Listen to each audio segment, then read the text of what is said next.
Hey, this is Ted with the Pest Strangers. This is Jeff. Let's talk about some funny stories.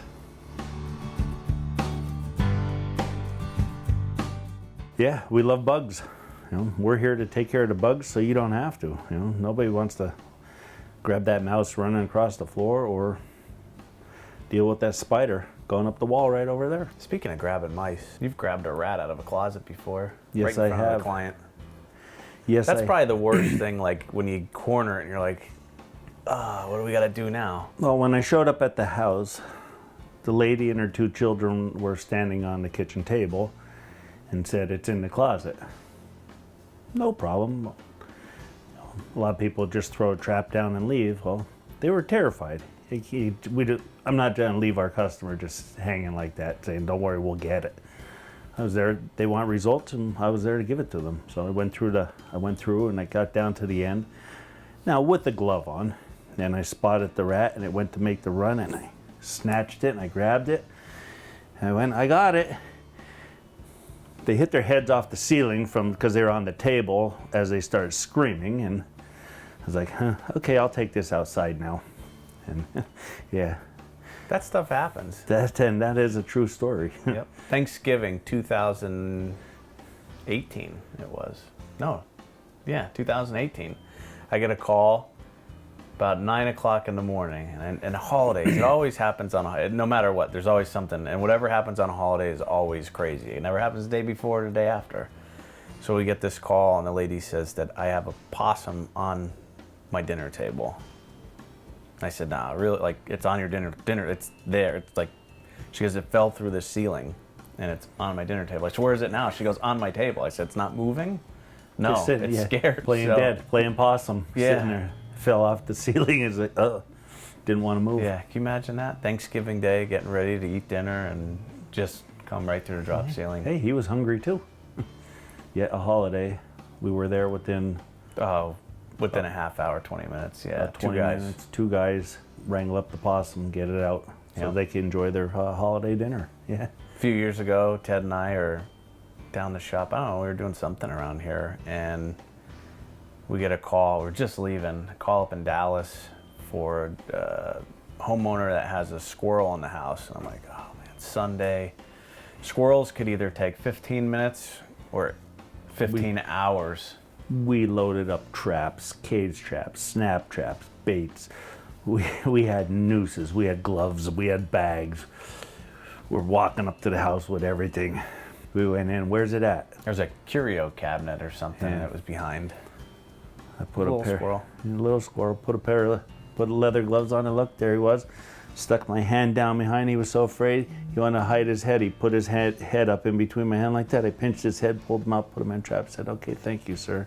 15 minutes, we were out of there.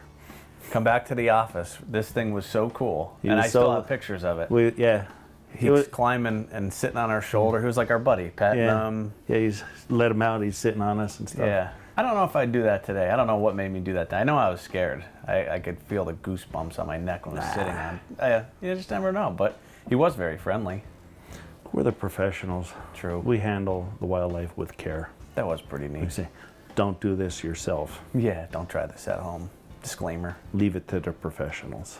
I don't like when Ted calls himself a professional sometimes. We were doing a bee. We were doing bees on a roof. But I am the professional. Yeah. But you can't be cocky when you're dealing with it, because you never know. You never want to like. I'm not cocky when I do it. Afterwards, and I didn't get stung. I was like, that's because I'm the professional. I always say when something's trying to I could be at a baseball game and there's a bee swarming around. Like I killed his cousin or something. That's why he's after me. This hornet wants to. It's revenge. Just got to deal with it. Sicken him out. But yeah, we were out. We could not. Our tools would not reach this bald-faced hornet's nest. Just the angle. I went there. I tried. Well, because it had a giant sun porch. Yeah. And so it was in the center of that, and we couldn't reach it. So we get up on the roof. Now we did hit a little bit. So I hit it a little bit. A little bit. I said, Ted, it's still an active nest. No, it's not. It's not. So I got up, and right there, that face, and I'm looking inside of it. I'm like, I don't know, Jeff. So how do you find out if they're in there? I swatted the nest. Well, they were there, and they came out. They weren't happy. Yeah, thank God it was a long roof that he could run, because he would have ran right off the roof. I got away. Yeah, you just Yeah. 20 feet. Then I went over and we took care of it. But Yeah. Now we're wearing bee suits for everything. So now, yeah, yeah. bee suits for everybody. Mm-hmm. No more stings. Yeah. Still can't be cocky with a bee suit though. You will get stung. You still can get stung through a bee suit. Yep. I was in Hanover Industrial Park the one time, and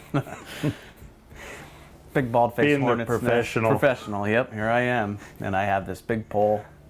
It's probably 25 feet up in the air, and I'm trying to get this bee's nest. And I think, well, I'm going to use an insecticidal dust, and I'm gonna get it into this nest and take care of their bees. But it was a big nest, and all these soldiers were on the outside of the nest, and they were just waiting for me. And I had sunglasses on like this, and I go up like this, and as soon as I'm ready to get it, they came beelining right down that pole, and it's like this. And one grabbed me right here, and I could feel it. It was grabbing me, ready to biting. It was getting ready to bite and sting me. And I got a crowd of people inside watching. I drop the pole, pull off this, I throw it on the ground, run away, and I'm like, what an idiot, you know? I could have just, there's a right way and a wrong way, and I thought I was doing the right thing. And then I made it look easy. I went back, and I should have just did that the first time, used my... with your power rig and shot Power it down sprayer. with some liquid and Yeah, resolved it. been done with it. War stories. War stories. Yeah. Yeah, you have to watch with bees. You just never know, especially like yellow jackets and bald-faced hornets. They're aggressive. They'll come after you. I'll never forget, up in Newport Township, there was a gentleman that was cutting his grass and stepped on a nest. And thank God somebody drove by, but he got stung so much he was out in his front yard. Laid He had out. a reaction. He was laid out. Had an ambulance came and took him away. Even. Yep. Yeah, I Yeah. went out and treated that nest. Yep. Yeah, he would have died Yellow if nobody jackets got in to the him. ground. Yeah, could be a very scary situation. That's why I mean everybody thinks that it's just a bee's nest, but Seems like we find them more like rock walls, rock wall to ground, railroad ties. See a lot of that. High grass and weeds. in the landscaping. And bees were bad. 2019 was really bad for probably the worst year we've had for bees in a long time, and I don't know why. Not sure. That's why we got bee suits. We were running more bee calls than. We had a lot of bee calls. Yeah. And when we say bees, we're not talking honeybees. We're talking, Yellow jackets, bald-faced hornets, yeah, paper wasp, paper wasp, some carpenter bees. carpenter bees. The carpenter bees are crazy. I mean, you look close enough and you see their little tool belt. It's amazing what they do. Yes,